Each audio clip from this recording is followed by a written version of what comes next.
नमस्कार, जय हिंद। आज हम एक गंभीर और अत्यधिक चिंताजनक विषय पर चर्चा करेंगे जो बेहद महत्वपूर्ण हो गया है और ये विषय है जयपुर लिटरेचर फेस्टिवल। लेकिन सवाल उठता है कि क्या ये फेस्टिवल एंटी नेशनल गतिविधियों का अड्डा बन चुका है?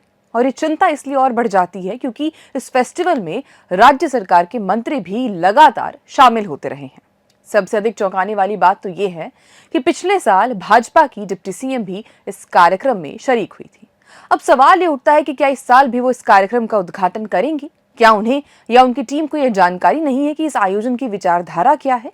ये फेस्टिवल लगातार आपकी ही सरकार और देश के खिलाफ काम करता रहा है। ऐसे में क्या किसी भी कार्यक्रम में शामिल होने से पहले उसकी जांच पड़ताल करना आवश्यक नहीं है? क्या ये सही है कि बिना जानकारी लिए इस तरह के आयोजनों में भाग लिया जाए? और ये आरोप महज हवा में नहीं लगाए जा रहे हैं, बल्कि इनके पीछे ठोस प्रमाण मौजूद हैं। हम इस पर ज्यादा बात नहीं करेंगे क्योंकि फिलहाल समय केवल साक्ष्यों को समझने और उनका विवरण करने का है। अगले कुछ दिनों में जयपुर लिटरेचर फेस्टिवल शुरू होने जा रहा है, जो इस बार 30 जनवरी से 5 फरवरी तक चलेगा। अब ये जरूरी हो गया है कि जल्दी से उन सबूतों पर ध्यान दिया जाए जो ये दर्शाते हैं कि ये फेस्टिवल एंटी नेशनल और एंटी हिंदुत्व विचारधारा को बढ़ावा देता रहा है। साक्ष्य दिखाने से पहले इस फेस्टिवल के बारे में एक बार जान लेते हैं। जयपुर लिटरेचर फेस्टिवल की शुरुआत 2005 और 6 के आसपास हुई थी। शुरू में इसमें कुछ दर्जन भर पत्रकार और लेखक शामिल होते थे, जिनमें शशि थरूर और कपिल सिब्बल जैसे कुछ नेता भी थे। बॉलीवुड से जुड़े नाम जैसे गुलजार, जावेद अख्तर और शबाना आजमी भी यहाँ हर साल नियमित रूप से आते रहे हैं। इस फेस्टिवल में चर्चा के लिए जो विषय चुने जाते हैं और जिनकी किताबें लॉन्च होती हैं, वो अक्सर ऐसे लोग होते हैं जिनकी पहचान बहुत सीमित है। पिछले 14-15 सालों की चर्चा और विषयों की सूची देखी जाए तो ये स्पष्ट हो जाएगा कि आयोजन किन विचारधाराओं को बढ़ावा देता है। इस फेस्टिवल की मानसिकता को समझने के लिए इसके आयोजकों की मानसिकता पर नजर डालनी होगी। जयपुर लिटरेचर फेस्टिवल के दो मुख्य ओनर हैं, संजय के रॉय और विलियम डेलरिम्पल। संजय के रॉय बंगाली हैं और बातचीत में इनकी नजाकत और विनम्रता कूद कूद कर बाहर आती है, लेकिन इनका असली चेहरा कुछ और ही है। तो वहीं विलियम डेलरिम्पल खुद को भारतीय इतिहासकार कहते हैं, लेकिन अपने लेखन में इन्होंने बार बार मुगलों और औरंगजेब को महान दिखाने की कोशिश की है। इन्होंने द लास्ट मुगल जैसी किताबें लिखकर भारत को कमजोर दिखाने वाले नैरेटिव को बढ़ावा दिया है। अब सवाल उठता है कि ऐसे लोगों की मानसिकता से प्रेरित यह फेस्टिवल किस दिशा में जाता होगा। अब आप ये वीडियो देखिए।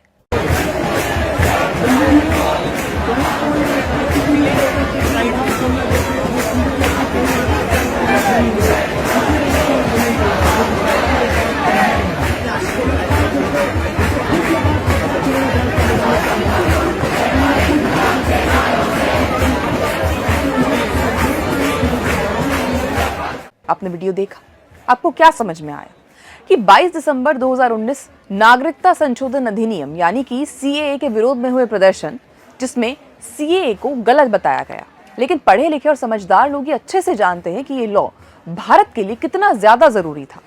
लेकिन इसके खिलाफ झूठा प्रचार कर देश में हिंसक आंदोलन किए गए और इन्हीं प्रदर्शनों में संजय के रॉय ने सक्रिय रूप से भाग लिया। इतना ही नहीं, इससे जुड़े कुछ पोस्ट उन्होंने अपने सोशल मीडिया पर भी डाले।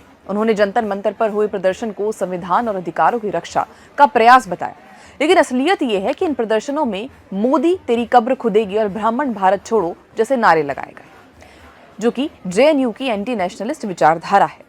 संजय के रॉय खुद इन प्रोटेस्ट का हिस्सा रहे और उन्होंने फेसबुक पर इसको लेकर एक पोस्ट भी लिखी, जिसमें उन्होंने कहा कि protest at Jantar Mantar, folks from across the spectrum, parents, kids, grandparents, grandkids gather to defend the constitution and their rights.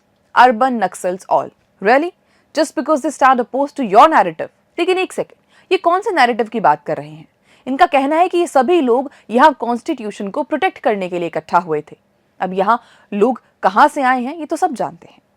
इसी पोस्ट में अगर आप आगे देखेंगे तो नाजीज के साइन की तुलना बीजेपी की कमल से की गई है और संजय के रॉय इसे समर्थन दे रहे हैं, जो कि अत्यंत आपत्तिजनक है। अब सवाल ये है कि ऐसे फेस्टिवल जिनका एजेंडा और आयोजक की मानसिकता इस प्रकार की हो, वहां भाजपा के नेता आखिर क्यों शामिल होते आ रहे हैं? ये बात विशेष रूप से दिया कुमारी जी और अन्य नेताओं के लिए चिंतन का विषय है। क्या उनकी टीम को इस फेस्टिवल की विचारधारा के बारे में जानकारी नहीं है? और अगर जानकारी है तो फिर इस प्रकार के आयोजन का समर्थन आखिर क्यों? अब समय आ गया है कि इस पर सभी लोग अपनी आवाज उठाएं, क्योंकि ये न केवल पार्टी बल्कि पूरे राष्ट्र के लिए चिंता का विषय बन गया है। आपने अपनी टीम में जिन लोगों को शामिल किया है, क्या उन्हें इस बारे में नॉलेज नहीं है? और अगर आप इतनी अयोग्य टीम के साथ काम कर रहे हैं तो आपका और राजस्थान का भविष्य वाकई चिंताजनक है। और जनता जो आपका इतना स्टैंड लेती है, इसका मतलब तो वो हुआ कि वो मूर्ख है, जो आपकी विचारधारा के लिए लड़ती है, बहस करती है और गालियां भी खाती है। रवीश कुमार की व्हाट्सएप यूनिवर्सिटी का ताना देकर उनका मजाक उड़ाया जाता है, लेकिन ये लोग फिर भी चाय की दुकानों, नुक्कड़ और हर जगह हिंदुत्व और राष्ट्रवाद के विचार का समर्थन करते हैं। और आप उन्हीं लोगों का साथ दे रही हैं जो आपको अपमानित करते हैं, आपकी तुलना हिटलर और नाजियों से करते हैं। क्या इस पर आपके पास कोई जवाब है? अब देखिए, ये वही प्रदर्शन है जहां चप्पा चप्पा गूंज उठेगा इनकलाब जिंदाबाद और मोदी तेरी कब्र खुदेगी जैसे नारे लगाए गए। अब संजय के रॉय की इस पोस्ट में ये देखिए, you can't win a battle with an empty stomach जैसे संदेश साझा किए जा रहे हैं। और इससे भी आगे कुर्सी पर लिखा है, कुर्सी है तुम्हारा जनाजा तो नहीं है। वाह, ये तो लिटरेचर फेस्टिवल के आयोजक की सोच का अद्भुत उदाहरण है। लेकिन इन पोस्ट का उद्देश्य क्या है? आखिर ये लोग करवाना क्या चाहते हैं? मतलब मरवा दे हिंदुओं को देश में और उनकी संपत्ति और अधिकारों को छीनकर उनका कत्लेआम करवा कर इनको दे दो? यही सोच है क्या लिटरेचर फेस्टिवल के ओनर की? अभी तो हमने केवल इस फेस्टिवल के ओनर की असलियत उजागर की है, लेकिन इसके आगे जो आप देखेंगे वह आपको अंदर तक झकझोर देगा। ये दिखाएगा कि इस लिटरेचर फेस्टिवल में क्या क्या होता है और फिर क्यों दिया कुमारी जी, जो राजस्थान सरकार में मंत्री हैं, वहां शिरकत कर रही थी। अब आते हैं इस पोस्ट पर, जो 22 दिसंबर की है। उसी दिन ये सज्जन एक और पोस्ट करते हैं। देखिए उस पोस्ट में क्या लिखा गया है। Watch scenes of destruction in Muzaffarnagar as mob attacks Muslim. ये आर्टिकल द स्क्रॉल.इन ने पब्लिश किया है।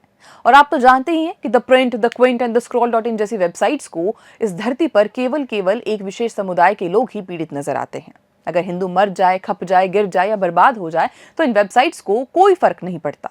चाहे उनका गला काट दिया जाए, वह भी इन्हें नजर नहीं आएगा। और क्यों नजर नहीं आता, इस पर चर्चा लगातार होती रहती है, लेकिन आप इसे समझें और जानें, यह आपके अधिकार में है। 22 दिसंबर 2019 को संजय के रॉय सीए जब विरोधी प्रदर्शनों में हिस्सा ले रहे थे, जिसके बाद दिल्ली में सांप्रदायिक हिंसा हुई, उसमें कई जानें भी गई, लेकिन इन व्यक्ति ने उन हमलों पर कभी खेद व्यक्त नहीं किया। इसके लिए जिम्मेदार हिंसा और हिंदुओं पर हुए प्रायोजित हमलों पर इनकी कोई प्रतिक्रिया नहीं आई। खैर, इसे छोड़ते हैं और आगे बढ़ते हैं। अब सवाल उठता है कि आखिर दिया कुमारी जी यहाँ क्या कर रही थी? वो इस लिटरेचर फेस्टिवल का उद्घाटन करने क्यों गई? भजनलाल शर्मा जी, आपसे भी सवाल है। कृपया इस वीडियो को सुनिए। आप भरतपुर से हैं, ब्रिजवासी हैं और जमीनी आदमी के तौर पर चीजों को बेहतर समझ सकते हैं। अगर आप इसे नहीं समझ पाएंगे तो और कौन समझेगा? जनवरी 2020 में संजय के रॉय के लिटरेचर फेस्टिवल में क्या हुआ? इस फेस्टिवल के दौरान जो कुछ कहा गया, उसकी फुटेज खुद आयोजक ने शेयर की है, आप भी देख सकते हैं।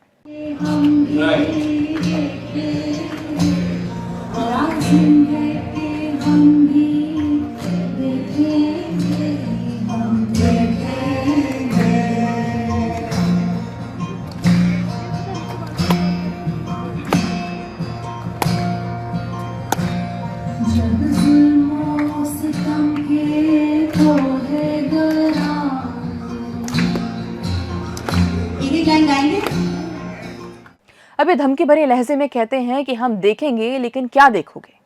राम मंदिर का निर्माण तो तुमसे देखा नहीं गया। क्या आप काशी विश्वनाथ के पूजन को भी देखोगे? ये पूजा कोर्ट के आदेश पर शुरू हो चुकी है और अगर भगवान ने चाहा तो और भी बहुत कुछ अभी आप यही देखेंगे। लेकिन ये धमकी आप किसे दे रहे हैं? 1000 साल में जो भी मारकाट और तबाही मची, उससे ज्यादा तुम अब नहीं कर पाओगे। समय सबका हिसाब लेता है, घूरे के भी दिन फिरते हैं और ये समय भी बदल जाएगा। क्या देखोगे, इसका जवाब तो समय देगा। अब आप इस वीडियो को देखिए जो संजय के रॉय द्वारा बनाया गया है, जिसमें दिखाया गया है कि बच्चों की भीड़ किस तरह एक गाने पर उत्साहित हो रही है। ये बच्चे जिन्हें इस गाने का मतलब तक नहीं पता, और ये पूरी तरह से मूर्खता है। ये भीड़ उन लोगों की है जिनमें समझ नहीं कि मंच से क्या संदेश उन्हें दिया जा रहा है। लिटरेचर फेस्टिवल में जो लोग शामिल होते हैं उनमें अधिकांश ऐसे ही होते हैं। पिछले 15 सालों में इस फेस्टिवल में न सूर, न तुलसी, न मीरा, न घनानंद जैसे महान साहित्यकारों का कोई जिक्र नहीं हुआ। इसकी जगह यहाँ केवल एंटी नेशनल विचारधारा रखने वाले लेखकों की किताबें लॉन्च की जाती है। यहाँ इस फेस्ट में अक्सर ऐसी किताबें लॉन्च होती आई हैं जो भारत के संविधान और हिंदू विरोधी होती हैं। ये वीडियो देखिए। 26 जनवरी 2020 को लिटरेचर फेस्टिवल में बच्चों द्वारा एक नाटक प्रस्तुत किया गया, जिसमें राम मंदिर और गंगा माँ का मजाक उड़ाया गया। अरे देवी, आपत्ति क्या है? आपत्ति नहीं, I was saying कि let's get settled now. हाँ, वैसे अब राम मंदिर भी बन ही गया है। जीवन में कुछ हासिल करने को बचा तो है नहीं, सेटल हो ही जाते हैं। तो मैं कह रही थी कि शादी राम मंदिर में कर लेते हैं। ना ना ना ना, शादी तो यहाँ करेंगे, गंगा के किनारे, कचरे के साथ। बहुत रोमांटिक है। आपने देखा, लड़का कहता है कि राम मंदिर बन गया, अब जीवन में कुछ करने को बचा नहीं है। फिर लड़की कहती है शादी राम मंदिर में कर लें, तो इस पर लड़का जवाब देता है कि नहीं, शादी गंगा किनारे कचरे के ढेर में करेंगे। यह संवाद सीधे तौर पर धार्मिक भावनाओं का अपमान करता है। ये फेस्टिवल बार बार धार्मिक और सांस्कृतिक मूल्यों का मजाक उड़ाता है। राम मंदिर के भूमि पूजन से पहले इस तरह का व्यवहार इस फेस्टिवल की विचारधारा को स्पष्ट करता है। आखिर में यह निर्णय आपको करना है कि आप ऐसे फेस्टिवल का समर्थन करेंगे या नहीं। हमारा काम है आपको सही जानकारी देना। अगर आप अब भी आवाज नहीं उठाती है तो शायद कभी खुद को माफ नहीं कर पाएंगे। 25 जनवरी 2020 को जयपुर लिटरेचर फेस्टिवल में जहां इसके मालिक ने बच्चों से एक जिहादी मानसिकता का गाना बजवाया, वहीं 26 जनवरी को संविधान की प्रस्तावना का मजाक उड़ाया गया और वीडियो में 2 बच्चे इसे पढ़ रहे हैं। एक बच्चे ने टोपी पहनी थी, जिससे स्पष्ट हुआ कि वो एक विशेष धर्म से है, जबकि लड़की का धर्म अनिश्चित था। Of the individual and the unity and integrity of the nation. In our Constituent Assembly, this 26th day of November. इस नाटक के जरिए दर्शाने की कोशिश कर रहे थे कि संविधान के बारे में चिंता सिर्फ एक धर्म के लोगों को ही है और बाकी लोग इसे नकारते हैं। 28 दिसंबर 2019 को संजय किरोय ने शाहीन बाग के विरोध प्रदर्शनों को लेकर पोस्ट की। उन्होंने अपनी पोस्ट में महिलाओं द्वारा किए जा रहे विरोध का जिक्र किया और लिखा, incredible to see 24/7 protest by women at Shaheen Bagh. और 20 दिन बाद जयपुर लिटरेचर फेस्टिवल का आयोजन किया और वहां भी इसने शाहीन बाग के आंदोलन को बढ़ावा दिया। अब देखिए, ये जनाब लिटरेचर फेस्टिवल के पहले सीएए के प्रोटेस्ट में लगे रहते हैं और फिर फेस्टिवल के खत्म होने के बाद फिर पहुंच जाते हैं शाहीन बाग। अब देखिए, ये 4 फरवरी 2020 को क्या कर रहे हैं। हम भारत के लोग सीएए, एनपीआर, एनआरसी नहीं मानते। अब ये संजय किरोय ने क्लियर कर दिया है कि वो सीएए, एनपीआर और एनआरसी नहीं मानते। तो अब सवाल ये है कि इन सब के बावजूद पिछले वर्ष उप मुख्यमंत्री दिया कुमारी जी वहां क्यों गई थी। वह कला, साहित्य, संस्कृति मंत्रालय अपने पास रखती हैं, तो उन्हें इस कार्यक्रम को जांचने के आदेश देने चाहिए थे, क्योंकि ये एक देश विरोधी मानसिकता को बढ़ावा दे रहा था। संजय किरोय और उनके सहयोगी विलियम डलरिम्पल की मानसिकता पर सवाल उठते हैं, क्योंकि उनके कार्यक्रमों में देश विरोधी विचारधाराओं को जगह दी जाती है। जयपुर लिटरेचर फेस्टिवल के दौरान कई अन्य विवादों ने भी यह साबित किया कि आयोजक और भागीदार एक विशेष विचारधारा का समर्थन कर रहे थे। इससे सवाल उत्पन्न होता है कि राजस्थान के मुख्यमंत्री भजनलाल शर्मा जी और उनके मंत्री इस कार्यक्रम में आखिर क्यों शामिल हुए, जबकि स्पष्ट था कि यह कार्यक्रम और इसकी ओनर देश विरोधी मानसिकता को बढ़ावा देते हैं। और कुछ साल पहले राजीव मल्होत्रा जैसे वक्ताओं को इस फेस्टिवल में शामिल किया गया, जिनकी राय कश्मीर पर विवादित मानी जाती है। अब ऐसे कश्मीर विवादित मुद्दों को लाना ही इस कार्यक्रम की मानसिकता को साफ दिखाता है। इसी फेस्ट में विक्रम सेठ ने जयपुर लिटरेचर फेस्टिवल में रामायण को लेकर विवादास्पद बयान दिया। उन्होंने इसे काल्पनिक और काव्यात्मक बताया, जो धार्मिक समुदायों में आक्रोश का कारण बना। इस बयान के बाद कई लोगों ने सेठ के विचारों की आलोचना भी की और ऐसे कई कंट्रोवर्सीज इस फेस्ट में होते रहे हैं। अब ऐसे में सवाल ये उठता है कि दिया कुमारी जी इस कार्यक्रम में क्या कर रही थी और क्यों उन्होंने इस मुद्दे पर अब तक कोई कदम नहीं उठाया। यह बिल्कुल स्पष्ट है कि लिटरेचर फेस्टिवल के मालिक संजय किरोय और उनके पार्टनर विलियम डलरिम्पल की मानसिकता क्या है।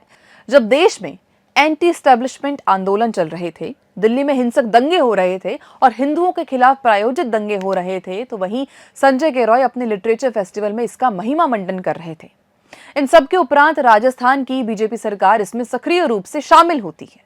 तो ये सवाल उठता है कि क्या वे जानबूझकर ऐसा कर रहे हैं या उन्हें इसकी जानकारी नहीं है। और अगर वो जानबूझकर ऐसा कर रहे हैं तो ये उनके समर्थकों और मतदाताओं का अपमान है। और यदि उन्हें इसकी जानकारी नहीं है तो ये और भी ज्यादा चिंताजनक है कि वो जिन कार्यक्रमों में शामिल हो रहे हैं वो देश के साथ हैं या देश के खिलाफ हैं। नरेंद्र मोदी जी को इस मामले की जांच करवानी चाहिए कि क्यों उनकी डबल इंजन सरकार का एक इंजन पटरी से उतर रहा है।